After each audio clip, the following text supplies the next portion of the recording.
Welcome into Commodore Clash. I am Andrew Wilf, joined by Zach Phillip. This is our first episode back from spring break, and boy, has there been a lot going on West End. Around 2 weeks ago, Jerry Stackhouse was released from Vanderbilt Athletics after coaching the team for 5 seasons, and today, Vanderbilt hires James Madison's head coach. Just talk about what you think the Commodores get with this hiring. Oh, I'm really excited about the Mark Byington hire. He brought them in the Sun Belt Conference to a conference championship, led them to 32-4. He had them ranked in the top 25 for 8 weeks. Vanderbilt hasn't seen the top 25 in, I think, 9 or 10 years. So we got really lucky. This is a great hire. He obviously is not from a Power 5 conference, but who knows? Maybe he can come into the SEC, recruit well, use some of the NIL money we have, and bring our program back. Mark Byington and the JMU Dukes went 32-4 this season, a record that is really noteworthy. 2 really big wins as well. A win against the number 4 Michigan State Spartans in November, and then on Friday, the Dukes beat Wisconsin, a 5 seed in the March Madness tournament. I know they lost to Duke on Sunday, but boy, there's really exciting stuff when you hire a coach that has success and recent success. I think about this team, right? A lot of players enter the transfer portal, from Jason Rivera-Torres to Colin Smith to Paul Lewis and to Tyron Lawrence. How do you think this hiring will affect the roster that he has come September? Well, I think unfortunately Tyron might be a lost cause at this point, but for those other guys, those younger guys, Byington's a guy that's been known to keep players in the program for a couple years. If you look at JMU's roster, they've retained a lot of players. So that's something that certainly I find important. And I think if he can bring back those guys and start to bring in some transfers and some younger recruits, we can get an older team. And something else to note about him, he had the Dukes scoring over 80 points a game, which was one of the best offensive efficiencies in the country. They play a fast-paced offense, which I always wish that Vanderbilt would use more with its SEC athleticism, especially in non-conference play. The slow tempo really hurt our offense. But yeah, just a few things there to highlight. You hit the nail on the head. I think 2 players to watch out for this offseason is Van-Allen Lubin and Jason Rivera-Torres. Van-Allen Lubin was a really nice presence in Vanderbilt's front court last season. Lubin has not entered the transfer portal this year. I know he was at Notre Dame last year. I think he can be a really big part of the offense. And then Jason Rivera-Torres, he entered the transfer portal, but he said he's open to staying, kind of put the offer still on the table. And I wouldn't be surprised if, say this coach says, hey, Jason, you can be our second or third scoring option. I see a lot of potential with you, particularly from behind the arc. I think you can be a commander of the offense. You get these 2 guys and also get 2 or 3 players from the portal that could be really big. Maybe James, use best player. And you get that, and you have a solid SEC team that I think can get back to a postseason like they had in 2023. Yeah, and to the point of retaining some players, I watched some interviews, read some articles. His players, Byington's players, speak very highly of him. Sounds like he's a locker room guy. The players really want to play for him. Players coach, and that can go a long way in retaining some of those players that may not have felt that love with Stack in the building. After quite a tumultuous season, I would say Monday was a day of happiness and rejoice because the Commodores are starting a new chapter, and we cannot wait to continue covering. Anything else on men's basketball? Just a lot of optimism here. This is a great hire. Really, a lot of excitement as a Commodore fan. Absolutely. Let's move on to the women's basketball. The Vanderbilt Commodores made an NCAA tournament appearance for the first time in 10 years behind Shea Ralph in her 3rd season. They beat Columbia in the first 4 matchup and then fell in quite brutal fashion to the number 5 Baylor Bears.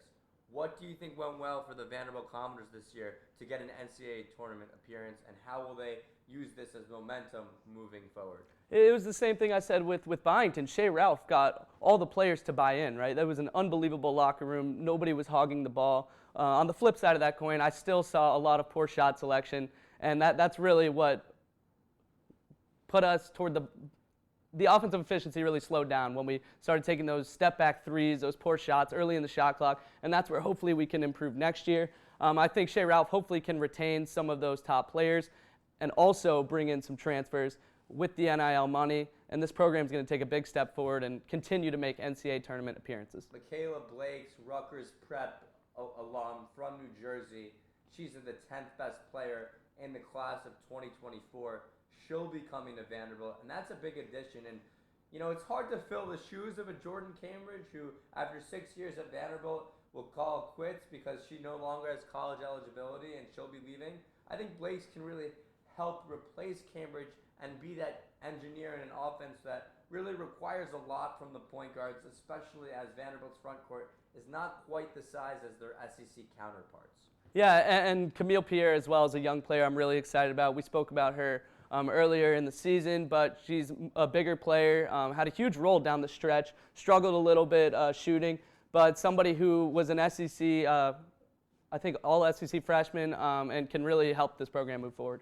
Camille Pierre, Sasha Washington, Justine Passat. There's a lot of really good young players that the Vanderbilt Commodores can build around, and you see this type of team and this type of coach. I bet Candace Story-Lee was looking for similar attributes from Ralph as with Byington, and I think the Commodores have found their guy on the men's. Let's transition to men's golf. Can you talk about what went well this weekend for them to win their tournament? Yeah, actually earlier last week at the Palma Valley Invitational in California, we had 6 players tee it up. I think 5 ended up in the top 12, which is an impressive feat. Cole Sherwood ended up in 4th place. We didn't do great individually, but with all those guys stacking in the top 10, we ended up winning by a good margin, and that's a really impressive victory as we head into the thick of the season. Great, and let's talk about another spring sport, the Vandy boys. Number 3 going into the weekend where they played South Carolina. They had won 14 straight games when they beat Belmont, and they were rolling a lot of momentum, but they lost in a weekend series in what I think was a surprising loss this weekend. Yeah, we got crushed in South Carolina, 0-3. After sweeping an SEC series, we were really hot, moved up in the rankings, but losing all 3 of these games, the bats could not get hot. Not our best pitching, but to give a little optimism here to the Commodore fans, we do have a pretty easy game against Valparaiso tomorrow, and then a 3-game series against a struggling Missouri Tigers team. And if we can sweep that series, we're right back in the win column where we need to be. Valparaiso on Tuesday at Hawkins Field. Really a great place to play baseball. Let's talk about NFL free agency. I know we were talking about a lot about Vanderbilt sports, but let's talk about a wild frenzy, specifically in the quarterback position. What team were you most, surprised with, and would you say won the free agency from a quarterback point of view? From a quarterback point of view, it might take this another way in terms of free agency, but I would actually say the Bears. They're going to have flipped Justin Fields into Caleb Williams, and with some of the talent they're bringing in, like Keenan Allen, some other guys, I think they could be the NFL's worst to first team this season.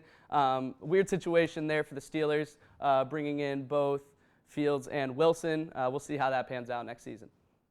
So I'm going to go in a similar type of boat and say the Las Vegas Raiders. I know a lot of people say Gardner Minshew isn't a type of guy that's your prototypical elite starting quarterback that can win a playoff game, but with the Colts offense, which I would say didn't have a lot of weapons, he managed to get them close to a playoff game. They lost to Houston Texans in the last game, and the Raiders aren't really a win-now type team, but with the addition of Minshew, I think they can sneak into the wild card round, and you get rid of Garoppolo's big contract, and who knows what's going to happen in Las Vegas now.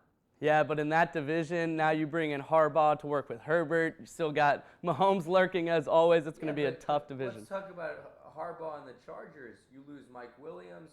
You lose Keenan Allen. I think your only real receiver is Josh Palmer, and I think the Chargers are actually not a win-now team right now. I know they have Herbert, but I just don't see their winning. That's fair, but if there's one position in the NFL draft that can instantly help as a rookie, it's wide receivers.